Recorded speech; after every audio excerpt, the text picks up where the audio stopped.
Delhi Mumbai express વેનો ભરૂચથી Ankleshwar વચ્ચેનો ભાગ શરૂ કરાયો છે। અંકલેશ્વરના પૂનગામ નજીક ડાયવર્ઝન અપાયું છે। વાહન ચાલકોએ પૂનગામથી અંકલેશ્વર હાંસોટ ઓલપાડ રોડનો ઉપયોગ કરી શકે છે। હાઈવેના આ ભાગને કારણે ભરૂચ શહેરમાં થતા ટ્રાફિક જામમાંથી લોકોને મુક્તિ મળશે।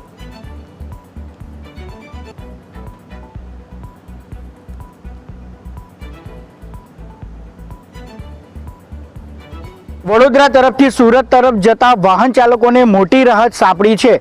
ભરૂચ નજીક ભરૂચથી અંકલેશ્વર વચ્ચે નેશનલ એક્સપ્રેસવેનો ભરૂચ અંકલેશ્વર વચ્ચેનો માર્ગ છે તે ખુલ્લો કરી દેવામાં આવ્યો છે।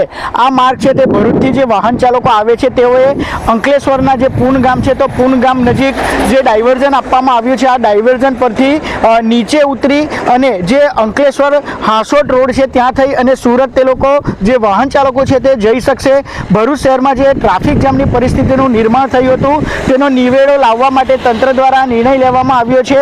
અનઓફિશિયલ રીતે આજે નેશનલ એક્સપ્રેસ હાઈવે છે તેનો ભરૂચથી અંકલેશ્વર વચ્ચેનો માર્ગ છે તે ખુલ્લો કરી દેવામાં આવ્યો છે, જેના કારણે વાહન ચાલકો છે તેમને મોટી રાહત સાંપડી છે।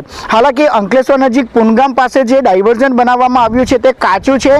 અત્યારે ચોમાસામાં જ્યારે વરસાદ પડે છે ત્યારે લગભગ આ માર્ગ બંધ થઈ શકે છે, પરંતુ હાલ પૂરતું જે વાહન ચાલકો છે તો તેમને જે છે તે રાહત સાંપડી છે। ત્યારે આ જે મહત્વનો નિર્ણય છે તે તંત્ર દ્વારા લેવામાં આવ્યો છે અને જે ભરૂચ અંકલેશ્વર વચ્ચેનો એક્સપ્રેસ હાઈવે છે તે અનઓફિશિયલ રીતે ખુલ્લો મૂકી દેવામાં આવ્યો છે। જય વ્યાસ, ન્યૂઝ કેપિટલ, ભરૂચ।